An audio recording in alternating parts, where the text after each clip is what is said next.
everyone. Welcome back to Kentucky Our People, the talk show that introduces you to interesting people right here in the state of Kentucky. Today's guest is Morgan Rutledge, author of The 21st Century Teacher. Now, let's welcome Morgan. And Morgan, can you tell us what inspired you to write this book? Hi! Thank you so much for inviting me to the show. I've been teaching elementary education for 30 years now, and I've learned so much from my students and what makes them tick. As children have changed, right along with technology being introduced, the best ways to teach the children have changed. I just really put what I've learned together into this book. So what do you consider your role to be as an effective teacher? Well, my role as an effective teacher is to prepare my students for whatever they want to do in life. Whether they want to be an engineer or a singer, they need to know certain information in order to succeed. So my job as an effective teacher is to give them that knowledge so that they can succeed. An effective teacher's role is to be passionate and enjoy what they do. This passion should show in every subject that they teach. The teacher has to teach the curriculum, whether they like the subject or not. It's the teacher's job to be positive and excited about what they're teaching. They should know more than what the book says and teach that to the students. An effective teacher has to make the students feel that they can ask a question if they don't understand something. So their role becomes also to be the helper, helping the students with learning the material. An effective teacher's role is to see the best in every single one of her students and pull out their best qualities in the classroom so that they will become more successful in the future. They should be able to help children recognize what their strengths are. Morgan, what kind of classroom environment do you think is the most effective and why?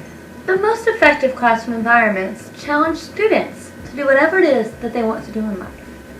They inspire students to do the best that they can and work hard to achieve success.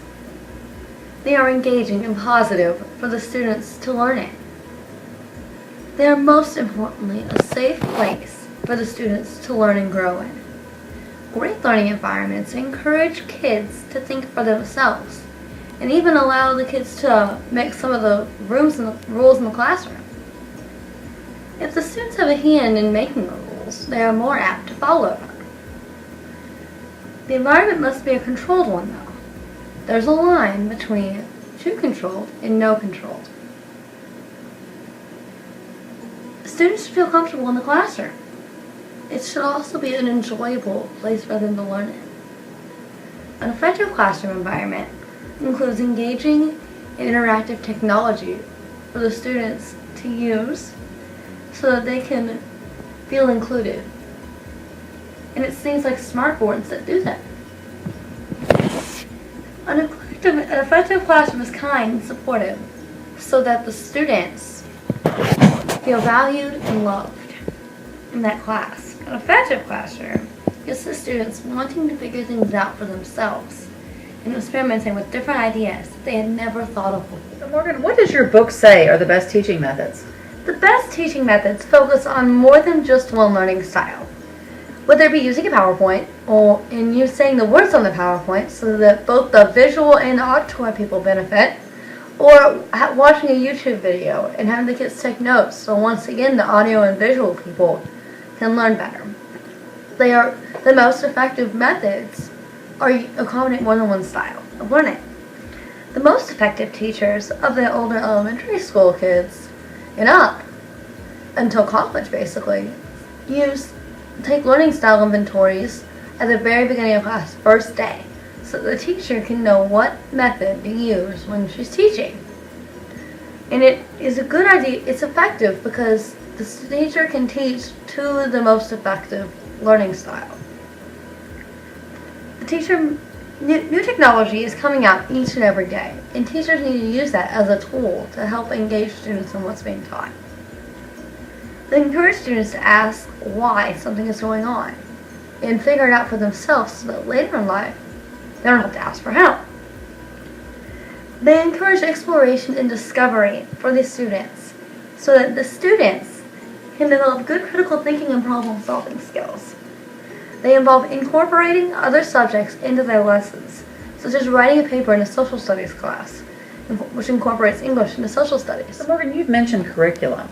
How should effective teachers approach curriculum? Effective teachers should approach curriculum with creativity and enjoyment. Students can tell when their teacher doesn't enjoy what they're teaching, and it affects how the students do in the class. So an effective teacher should approach what they are teaching with excitement, so that the excitement from the teacher can get the students excited about what they're learning. An effective teacher also should be creative with how they teach their curriculum, so that they don't leave some students bored by teaching them the same way every single day. They should make the curriculum understandable for their students and enjoyable, so that the students will remember the curriculum instead of just memorizing. Okay. This is just a sample of the concepts discussed in the book, The 21st Century Teacher. If you want to learn more, you can purchase it from most bookstores.